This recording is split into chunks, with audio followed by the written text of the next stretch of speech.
Shalom Bapak Ibu Saudara-saudari yang dikasihi dan mengasihi Tuhan.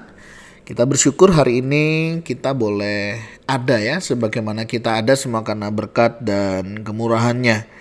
Mari sebelum kita membaca merenungkan kebenaran firman Tuhan, kita berdoa.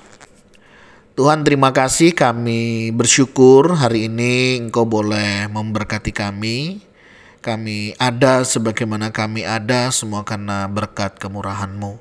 Sebentar kami akan belajar merenungkan firman-Mu. Tolong kami untuk kami boleh mengerti apa yang menjadi kehendak-Mu di dalam hidup kami. Kami berdoa di dalam nama Tuhan Yesus Kristus. Haleluya. Amin. Bapak Ibu Saudara, hari ini saya mau mengajak kita untuk merenungkan tentang Imlek ya. Jadi apa sih korelasinya Injil dan perayaan Imlek dalam terang firman Tuhan? Nah, besok teman-teman sebagian banyak di antara kita yang juga merayakan tahun baru ya. Nah, bagaimana sih kita menyambut Imlek dan korelasi Injil dalam perayaan Imlek dalam terang firman Tuhan? Nah, saudara, perayaan Imlek adalah momen yang penuh sukacita di mana keluarga dan orang-orang berkumpul untuk merayakan tahun baru Imlek, sekaligus mengingat nilai-nilai tradisi dan budaya yang diwariskan. Nah, sebagai orang percaya, bagaimana kita melihat hal ini? Ya, tentunya kita bisa memanfaatkan momen ini untuk merenungkan makna perayaan dalam terang firman Tuhan. Nah, Imlek sendiri Bapak Ibu Saudara ya, sering kali dimaknai sebagai kesempatan untuk memulai tahun yang baru ya, dengan semangat yang baru, mengharapkan keberuntungan, kemakmuran dan juga kebahagiaan. Dalam perspektif Injil, setiap hari bagi orang percaya ya adalah kesempatan untuk memperbaharui hidup melalui Kristus yang membawa harapan baru dalam hidup kita. Nah, sebagaimana dalam 2 Korintus 5 ayat 17 misalnya, karena itu jika seorang ada di dalam Kristus, ia adalah ciptaan baru, yang lama sudah berlalu, sesungguhnya yang baru sudah datang. Di sini kita diingatkan bagaimana kehadiran Kristus memberikan kita kehidupan yang baru, dan setiap perayaan ya termasuk Imlek adalah pengingat bahwa kita dapat hidup dalam pembaharuan yang diberikan oleh Tuhan. Nah, bagian yang kedua yang kita juga bisa pelajari tentang Imlek yaitu tentang keluarga sebagai tempat ya, untuk tempat berkat. Imlek adalah waktu berkumpul bersama keluarga, berbagai kebahagiaan, saling memberikan berkat. Nah, dalam Injil keluarga juga memiliki peran penting sebagai tempat di mana kasih Tuhan itu dinyatakan. Tuhan memanggil kita untuk mengasihi satu sama lain, termasuk anggota dalam keluarga kita. Nah, sebagaimana tercatat dalam Efesus 5 ayat 25 misalnya, ya, dan di dalam rumahmu hendaklah kamu saling mengasihi sebagaimana Kristus telah mengasihi kita.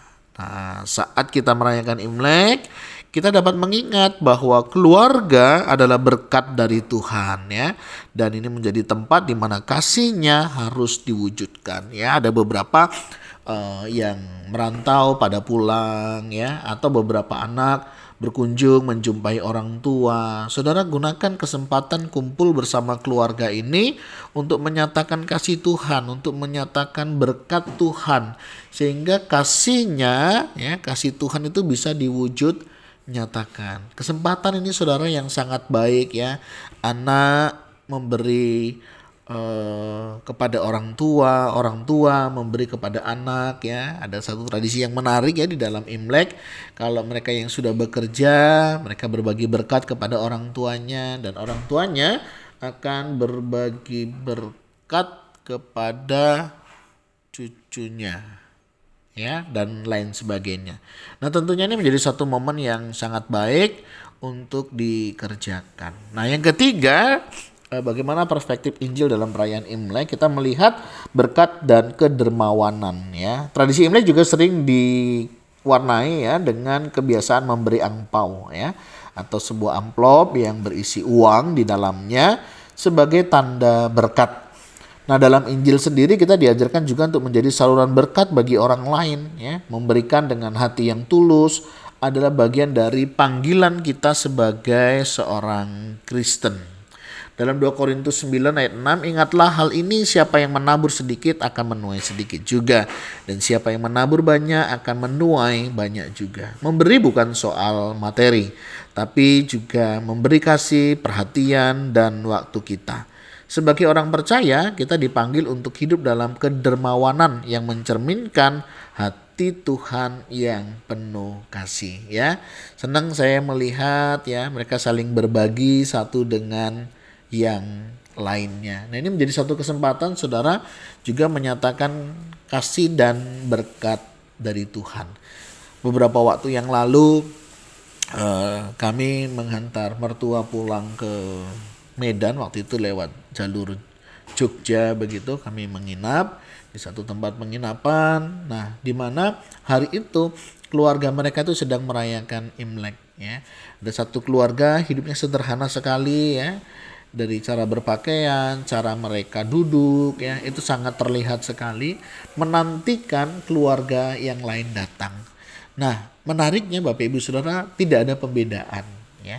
Mereka semua saling berbaur, mereka saling memperhatikan satu dengan yang lainnya, yang kemudian mereka saling berbagi. Nah, ini menjadi satu kesempatan ya, yang kuat membantu yang lemah begitu ya. Yang lemah ya belajar mengucap syukur untuk setiap kesempatan.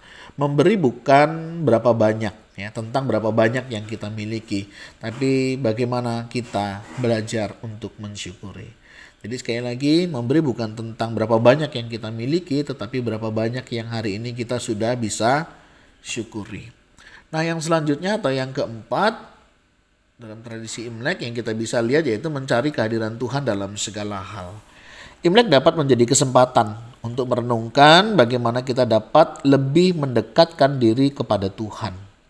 Kita percaya bahwa setiap tradisi, setiap perayaan tentunya haruslah mengingatkan kita pada tujuan yang lebih tinggi, yaitu apa? Mencari Tuhan dalam segala hal, termasuk dalam merayakan budaya dan tradisi kita masing-masing.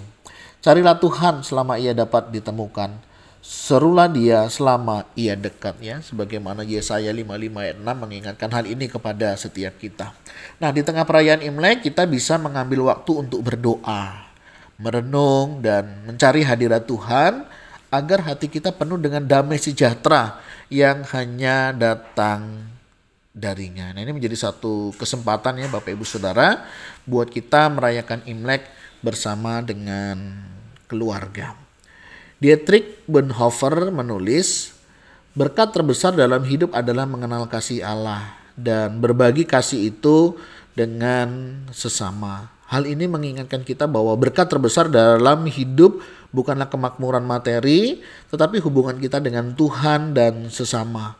Saat kita merayakan Imlek, mari kita berbagi berkat dengan orang lain, terutama dalam kasih dan kebersamaan yang membangun hubungan yang lebih dalam dengan Tuhan. Kiranya perayaan Imlek ya, ini bisa berjalan dengan baik, menjadi berkat. Meskipun Imlek adalah perayaan budaya, nah kita sebagai orang percaya dapat memaknai setiap aspek perayaan tersebut dalam terang Injil. Setiap harapan baru, setiap kesempatan berkumpul bersama keluarga, dan setiap momen memberi adalah kesempatan untuk mengekspresikan kasih dan kebaikan yang berasal dari Tuhan.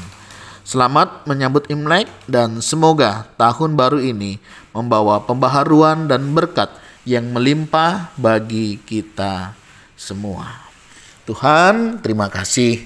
Kami bersyukur hari ini kami ikut bersukacita bersama di mana saudara-saudara kami, rekan-rekan kami, keluarga kami merayakan Imlek. Di mana mereka akan berkumpul dengan keluarga, mereka akan menikmati kebersamaan, mereka akan bercerita, mereka akan berbagi berkat. Kiranya Tuhan yang memberkati mereka pribadi lepas pribadi. Kami rindu Tuhan, nama Tuhan yang dimuliakan. Dan kami mohon berkat-Mu atas kami semua. Di dalam nama Tuhan Yesus Kristus kami berdoa. Amin. Bapak Ibu Saudara, demikianlah renungan kita hari ini. Selamat menyambut Imlek dan kiranya berkat kasih karunia dari Tuhan menyertai kita senantiasa. Shalom, Shin Yin. Tuhan memberkati.